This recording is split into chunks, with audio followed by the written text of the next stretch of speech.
Muito boa tarde a todos. Que coisa boa, Senhor, estarmos entre amigos. O amigo ao meu lado direito, o amigo ao meu lado esquerdo, aquele à frente e aquele atrás de mim, todos reunidos dentro do Consolador,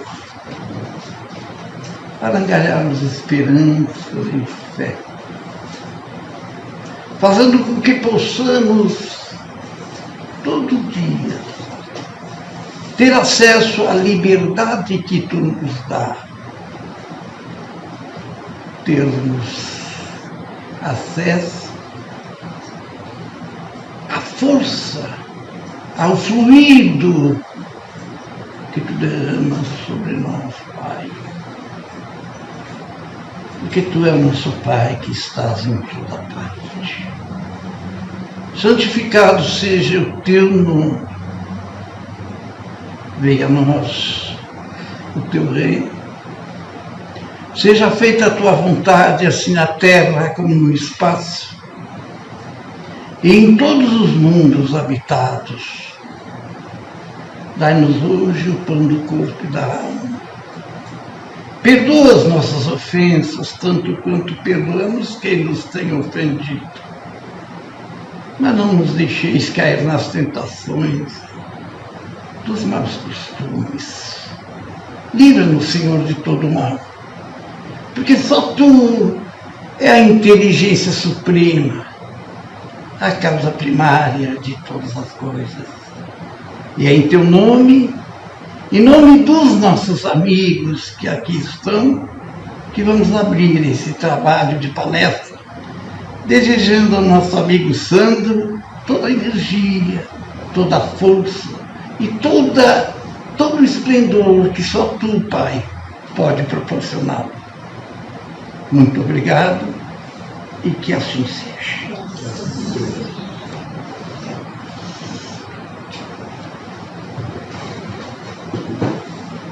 Então, muito boa tarde mais uma vez. Que a infinita misericórdia de Jesus esteja conosco nessa tarde, a qual nós estamos aqui para aprender cada vez mais sobre a mensagem de Jesus e colocá-la em nossas vidas. Hoje a palestra foi feita com esse livro que está aqui exposto, que temos na biblioteca, que é Compaixão, a Sementeira do Amor, pelo Espírito Calf Kirian e por Janete de Azambuja Correia. Então hoje a palestra foi retirada desse livro, a qual nós vamos conversar hoje.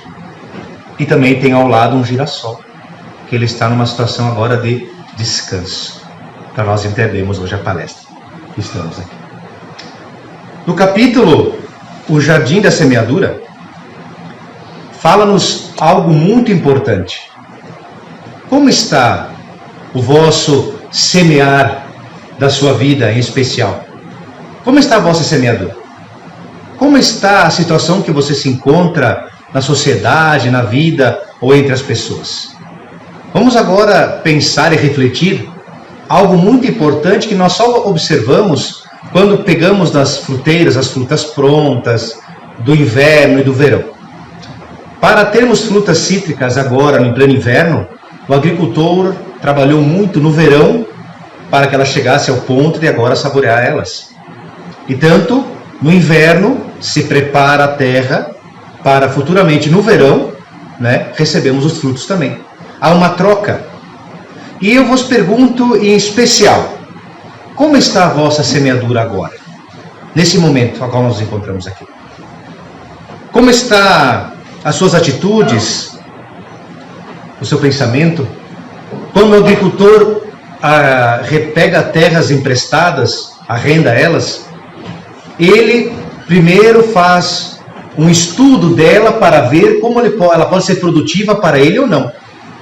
Ele não vai já correndo, pegando um trigo, um milho, um outro grão, e coloca a terra já para que ela tenha logo, cresça, se desenvolva e possa colhê-la. Ele faz um trabalho muito importante de desenvolver, que é pegar o solo, trabalhar nele, estudar o tempo e o período, se está na primavera, no inverno, no verão, para ver que tipo de fruta ele pode plantar lá, que tipo de semente.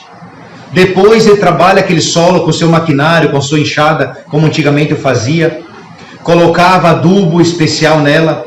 Percebia se faltava alguma vitamina, algum nutriente, mas antigamente os antigos tinham uma ideia, uma inspiração para saber o que precisava lá para ter a semente, colocar lá e ter a maravilhosa paciência de aguardar o período correto de brotar e assim por diante. Assim é na nossa vida. Quando nós reencarnamos, nós optamos pela família que estamos reencarnados agora. O pai, a mãe, o tio, a tia, os avós, os filhos, tudo isso que nos engloba hoje foi uma escolha tua da tua reencarnação. E nessa tua escolha hoje, tu estás recebendo a colheita das atitudes do teu passado. Mas então, para aquele que sofre muito hoje e não percebe à frente algo melhor, às vezes não compreende que ele fez tantas coisas em desequilíbrio que hoje está resgatando. E aquilo que nós vemos nas pessoas que estão se perdendo, se desequilibrando, colherão no futuro dor e sofrimento ainda maiores do que hoje. Então, quando tu hoje sofres e não entende o porquê, dai graça a Deus que tu estás reparando os erros do passado de uma forma específica ou não, mas está se livrando, se libertando do mal e não se comprometendo com a lei. Está se comprometendo consigo mesmo em se libertando. Num livro, em especial esse, eu me lembrei de algo muito importante, que é a parábola do semeador. A parábola do semeador é uma história belíssima, que um semeador saiu a semear, que com certeza devia ser Jesus, e espalhou a semente para entre as criaturas, nas estradas da vida. Mas a semente, que era a lei de Deus, e a voz dele em especial, foi entregue no caminho. Mas aquela semente, que poderia ser, que é a lei de Deus, e nós que somos o solo, não a entendemos ainda. Quando aquele semeador perdeu algumas sementes ao longo da estrada, os pássaros vieram, comeram ela. Novamente ele colocou ela e partiu entre algumas pedras, caíram algumas sementes. Como havia pouca terra e muitas pedras, havia pouca profundidade, as raízes daquelas plantas não conseguiram desenvolver. Pouco solo, o sol as queimou-as. Em seguida, aquele semeador passou por alguns espinheiros, algumas terras que tinham espinhos ali, eles cresceram e abafaram aquelas sementes. Mas, mais à frente, o semeador encontrou uma terra fértil que deu muitas sementes, muitos frutos. Assim são as sementes em nossa vida. Quando nós estávamos em outras reencarnações e não aceitávamos Jesus, nós éramos como os pássaros que alimentamos as sementes e não damos bola alguma como somente um alimento. Em seguida, quando nós tivemos o primeiro contato com a lei de Jesus em nossa vida, recebemos aquela mensagem, mas a gente viu que aquele momento não era o momento de mudar, de se transformar, e o sol da nossa ignorância as queimou-as. Mais à frente, quando tivemos outra oportunidade de receber a lei de Deus, de Jesus, nos séculos que passaram há mais de 2000 anos, não é? A lei de Deus desde Moisés para cá, bem antes né, Jesus, mas depois de Jesus também. Nós somos como os espinheiros que sufocaram a mensagem do Cristo. A nossa arrogância e ignorância sufocou-a.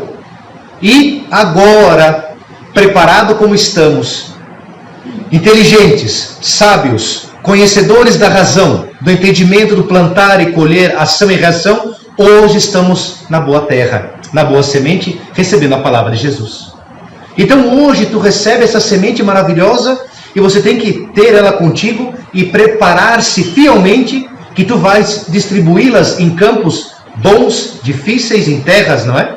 E a qual o teu jardim também receberá elas, e tu tem que propiciar naquele jardim coisas boas, coisas saudáveis e felizes. O que hoje nos coloca? A pergunta que eu coloquei aqui, como está seu jardim nesse momento? O seu jardim hoje está esquecido, que é a sua mente, o seu coração e a sua vida? Você esqueceu de colocar Jesus nas tuas atitudes diárias, nas tuas ações, no teu trabalho, na tua família, no teu lar? Eu percebo também muitas pessoas que nos perguntam, mas eu vejo que muitas pessoas ainda vivem em sofrimento, não querem mudar. Recebendo a palavra do Espiritismo, de Jesus, enfim, são pessoas que estão sofrendo e não querem mudar, não querem se transformar em algo melhor. E nós temos a oportunidade hoje de compreender isso. E eu, primeiramente, tenho que colocar em mim, como diz a mensagem do livro, o amor próprio. Eu tenho que me amar, primeiramente, para começar, doente que eu sou, como me digo sempre então eu sou um doente, preciso na terra estar reencarnado, entre a família, entre o meu trabalho, entre a sociedade, dentro da casa espírita, curar-me primeiramente. Primeiro, amor próprio, me conhecer, ver os meus erros, como uma semente que está se preparando e pensando, qual solo vou cair? Tenho eu em mim o meu espírito ignorante e arrogante que tenho que melhorar. E me transformo dentro de mim, aceitando sugestões melhores, estudando e desenvolvendo cada vez mais as minhas faculdades boas e tentando destruí-las as minhas faculdades ruins. Após compreender meu amor próprio, meu respeito, melhorando ainda mais minha autoestima, que está todo mundo triste, desanimado. Por que tudo isso? Por que tanta dor e sofrimento? Por que tanta desilusão? Por que tanta negatividade nas pessoas hoje, ao mundo? Há muito amor, mas ainda há muita negatividade. Nós temos que transformar isso em amor. Segundo, algo muito importante que temos que pensar nas escolhas que eu estou fazendo também. Se eu já aprendi o amor próprio, minha autoestima, me fortalecer através de atitudes, pensamentos, leitura edificante, passe, água fluida, desobsessão, conduta correta e digna, tenho que trabalhar a partir de agora minhas escolhas. Que as minhas escolhas são não amanhã, vou escolher ir na casa espírita porque está frio, está chovendo, eu vou aguardar um dia belo de sol para ir lá. Mas às vezes não tem que aguardar. Nós temos que ir em busca. Ao entrar na casa espírita somos atendidos, auxiliados e nos fazem um por um coisas maravilhosas que um dia nós saberemos quando nos encarnarmos. Olha, aquele momento estava recebendo uma cirurgia, um atendimento, um auxílio, uma cura moral. E assim é nós dentro da casa. E fazer as nossas escolhas. Será que eu ensino meu filho o melhor possível? Sim, ensinemos a todos, as crianças. Ajudemos aos nossos idosos, aos nossos irmãos, a incentivar ainda mais o amor, o carinho perante ao próximo, a si mesmo. Colocar em prática a ação de Jesus em nossa vida.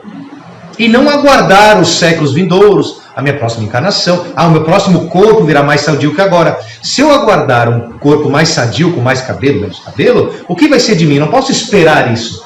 Diz de Paulo Pereira Franco em uma das suas últimas mensagens, que eu gravo no coração, somos 25 bilhões de espíritos no globo terrestre. 8 estão dentro, 17 estão fora. Então nós somos aqui a parte dos 8 bilhões.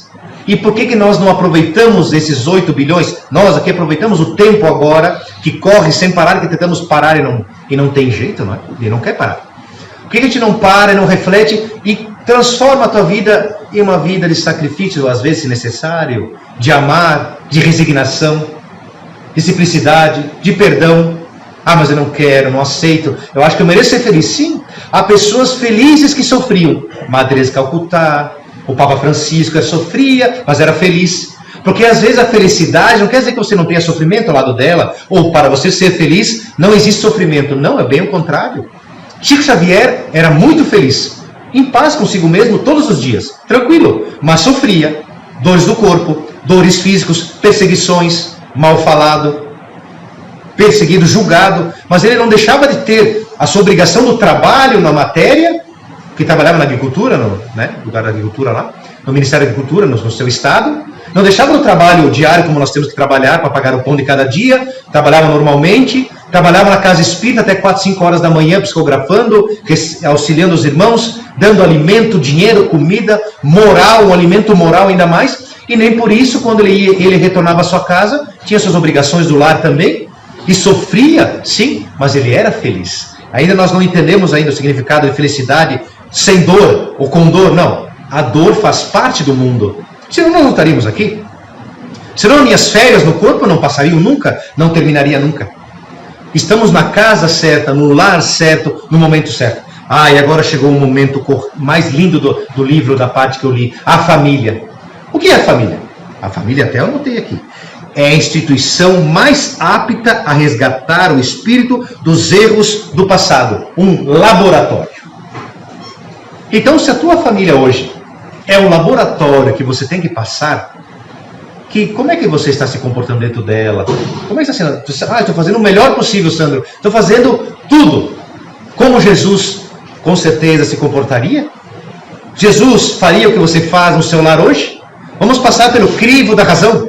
Vamos passar pela nossa consciência. Se estamos fazendo o melhor, ótimo, é isso que estamos fazendo. Se nós não estamos fazendo nada, ou estamos deixando um pouco a desejar, ou não estamos atendendo e observando melhor como está nosso parente, nosso familiar. Não é casa, matéria, paredes, não. O lar, a união familiar, o respeito, o carinho entre os seres. Observar um pouquinho mais isso. Atender melhor os seus familiares. Mas, meu amigo, minha mãe não me perdoa, minhas irmãs também não. Tudo bem, você faz até as suas forças, seu limite. Mas tu, como trabalhador do Cristo, que ama, que perdoa, que auxilia, continua amando eles, continua trabalhando e entendendo-os. Porque estamos em contato de espíritos diferentes, de pessoas que, como diz Maíse nas suas mensagens lindas também, amigos, você está com contato de amigos, parentes, pais, irmãs, que faz mais 300 a 400 anos que você não se viu. E Jesus fez aquela panelinha de pressão, colocando todos ali naquele momento para resgatar. Então, se faz 400 anos que eu não via minha esposa, que maravilha, agora estou entendendo e compreendendo ela ainda mais. A minha filha também, e a todos do meu lar. Que são pessoas diferentes, espíritos diferentes, com escolhas diferentes, que eu tenho que respeitar. Não colocar a minha ideia, dar a minha opinião para ajudá-las, e não imposição.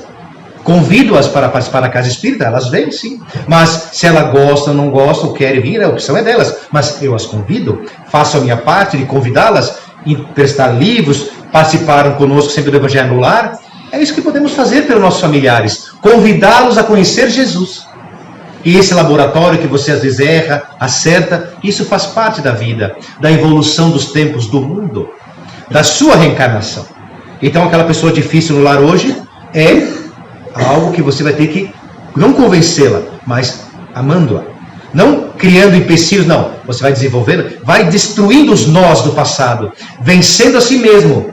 E você vai vencendo aquilo que tem os muros. Há pessoas que vivem em casas maravilhosas, mas tem muros dentro do lar. Entre filhos, entre pais, entre mães, há muros. Vamos destruir os muros. Vamos desligar um pouco a internet em casa, de vez em quando, né, quando a gente consegue, e conversar com as pessoas próximas. Não somente no momento da alimentação, no momento de... Vamos tentar destruir isso. Isso que nos atrapalha, nos faz mal. Nós não tínhamos isso no passado. E por que hoje tanta depressão, tanta tristeza? Porque nós não conversamos, somente mexemos os dedos para se comunicar através das telas, que resolve os problemas de português, que é o qual nós temos tanta dificuldade em escrever e colocar assim por diante. Vamos começar a refletir um pouco mais sobre esses dados que tem tantos suicídios. Por que eles acontecem tanto? Por falta de conversa no lar, por falta de entendimento, por falta de sentimentos de amor, de carinho, que nós temos obrigação de dividir, de doar, de ajudar e de auxiliar. Vamos fazer ainda mais isso, colocar em nossa vida amor e entendimento. E tenho certeza que nós seremos ainda mais felizes. Eu deixei aqui agora há pouco esse girassol, que está seco. Foi colocada somente uma semente dele para chegar a 100 que estão aqui. Então, se você hoje está com dificuldade no teu lar, imagina a dificuldade do girassol, que estava sozinho, que entrou numa terra, uma coisa estranha, úmida, que não sabia o que estava fazendo, mas de repente ele teve um impulso da umidade do solo, recebeu água, conseguiu fazer umas raízes, ele começou a absorver aquela água e crescer em direção a quem? Ao sol. E após desenvolver folhas largas e grandes e belas, quase 2,5 metros de altura esse girassol tinha. Mas a sua fase, ele teve alguns meses de vida. E deixou um legado, que são essas sementes, para que na próximo verão, primavera que vier, eu vou plantá-las novamente e virá outros girassóis mais belos, bonitos e fortes. Assim são as nossas reencarnações. Entramos no corpo de carne, o nosso espírito ignorante se transforma, trabalha, se modifica em aos erros do passado, transforma-se em 100 ações boas para o futuro. Assim temos que ser nós, buscando sempre o sol da nossa vida, que é Jesus, que nos ama, nos compreende e nos quer nosso bem. Ele sabe das tuas dificuldades, Jesus, mas quer que tu faça a tua parte também. Quer que tu se perdoe e deixe para o passado os erros que passaram. Não tenha mágoas. Se liberte de tudo isso. Coloque-se assim na situação daqueles que você tem mágoa. São pessoas inferiores, quem sabe, tristes, que precisam de ajuda, ao contrário do que um julgamento, do apontar de erros e acertos. Quem somos nós para julgar nosso semelhante? Porque estamos na terra para duas coisas: recuperar o passado, plantar o bem para o futuro, para servir e não ser servido, para amar. Mas eu não sou amado, não importa. O que você é amado por Jesus. E um dia, para nós encerrarmos, tinha lá em Minas Gerais, junto a Chico, perto da sua casa, um rapaz que tinha uma ferida muito grande, que todo sábado de manhã ia dar um beijo no rosto do Chico Xavier. Olha só, ele era sozinho, ninguém gostava dele, ele não exalava um cheiro não muito agradável, ele tinha uma conversa meio desequilibrada, mas era um ser que estava dentro de um corpo de carne em dor e sofrimento. E ele recebia todo sábado o beijo do Chico. E o Chico não limpava o sangue da ferida. E os primeiros espíritos que enxergavam davam logo um lenço para ele, para secar logo aquela coisa nojenta que eles diziam. E não era. Era uma forma de amor, de carinho que o homem tinha por Chico Xavier. E passou um tempo, aquele homem desencarnou. E disseram para Chico: Chico, tu viste que nosso irmão, aquele que te beijava todo sábado, que tinha ferida a boca, desencarnou? Diz ele: sim. Ele era muito sozinho, né, Chico? Ele: sim, muito sozinho. Ninguém o amava, não. Ele não tinha familiares, não. O haviam entregue a vida porque ele tinha feridas, muitas outras no corpo, tinha reumatismos. Ele era uma pessoa, um espírito e muitos débitos do passado. E Chico conhecia, sabia de todo o seu sofrimento. E disseram: mas Chico, quem será que veio buscá-lo espiritualmente? Vieram alguns espíritos perguntar para ele. Bem, Chico respondeu: se eu contares para vocês quem veio buscar ele, quem eu era, vocês não vão imaginar. Mas com certeza, eu digo de verdade, quem veio buscar aquele homem foi Jesus. Então todos levaram um choque, como nós aqui levamos. Daquele homem esquecido pela sociedade, esquecido pelo mundo, mas não esquecido por Jesus. E ele resgatou o seu passado e plantou o bem para o futuro, aceitando um corpo em sofrimento, de feridas e muitas dificuldades. Então, se tu hoje sofre, és perseguido, és caluniado, não é amado, não se importe. Mas Deus lhe ama e quer o seu bem. Os amigos espirituais estão sempre ao seu lado, e sustentando na fé, na esperança e na caridade. Pensem que aquele que ama, cresce. Que aquele que persegue, sofre. E que aquele que tem fé, progride. Deus abençoe a todos vocês. Agradeço a oportunidade. Uma ótima semana. E que assim seja.